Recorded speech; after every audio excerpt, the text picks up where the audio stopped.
So there you are, you've been working on your mobility and you've been stretching and stretching and stretching. Oh my god, I want to touch my toes, but I can't. Oh no.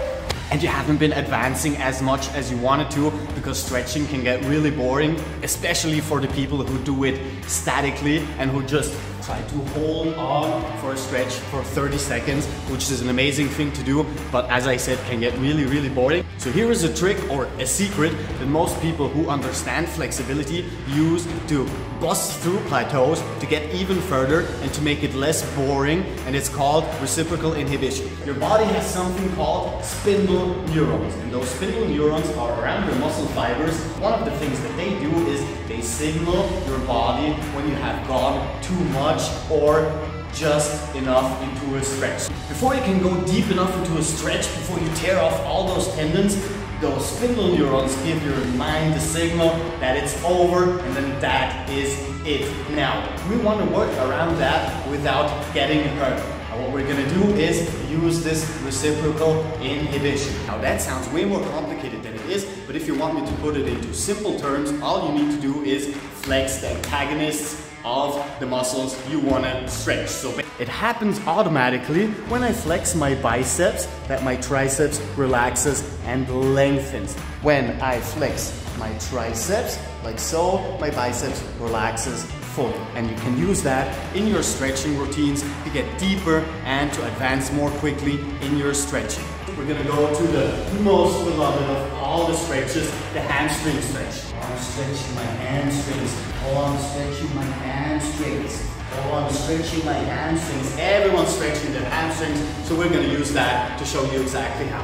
My hamstrings are straight. I want to stretch them. I already can touch my toe. I hit a plateau and I can't go any further. What I'm gonna do now is, instead of trying to pull forward, all you need to do is flex your quadriceps, flex your hip flexors and your abdominals, because those are the antagonists for your biceps femoris, for your glutes, and for your spinal erectors, which are the muscle groups that we are stretching when we're grabbing forward. So instead of grabbing like so, you want to flex those three muscle groups and pull your body closer and closer and closer towards the grab. And you can do that with any single muscle group you are stretching. I want to stretch my posterior delts. What am I going to do? I'm going to flex my chest musculature.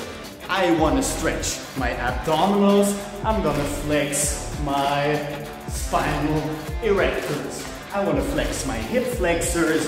What is the antagonist of the hip flexors? You said it, the glutes. So what am I going to do? I'm going to flex my glutes and push forward, not by pulling like so, but by actually engaging the antagonist as much as I can through flexion. This automatically relaxes the antagonists and it helps you get much further than you could. If you want to go even further, you can include breathing. I've been teaching yoga for a couple of years, and here is something that you see a lot with people who are going too deep into a stretch. They stop breathing. That's basically an automatic safety mechanism from your body. You're basically so much in stress that your body just shuts down everything. It shuts down the breathing, which makes it much harder to relax. You're gonna include your breath as if you were doing yoga. So now we have two advanced tricks that we're using in our mobility sessions. Number one, reciprocal inhibition. Flex and pull in, flex and pull in. Next up, the deeper and the more easily you breathe, the more your body understands that we are in a relaxation mode. Your breath deepens, your body relaxes, so we have already flexed our frontal chain to pull our body closer and closer. We breathe in deeply, and when breathing out, now we're gonna pull up even further, and you're gonna notice it might not be as effective when you're doing something like a posterior chain stretch, but when you do rotational stretches, you're gonna notice that you can go much, much deeper, especially when it comes to your spine and your abdominals and obliques. For instance, you try out that stretch. Right foot, left knee, left hand, right knee. You're gonna pull both legs to the side. Now we have a rotational stretch spinal erectors. Now, if you use reciprocal inhibition, what are you going to flex? Your abdominals. But what we're also going to do is we breathe in deeply, which is going to stretch out our obliques even more because your lungs aren't just up here, they go all the way down. You breathe in deeply, and now once you breathe out, you can flex your stomach so much more and empty it out, pulling your body even further to the side. Now, you're here, you breathe in, and then when you breathe out, you go like so. If you use both those techniques, I can promise you that you are gonna advance so much faster when it comes to your mobility or stretching or your flexibility routine. And if you're already someone who's really flexible, try out this follow along because that is a more advanced mobility routine that goes into a free flow style.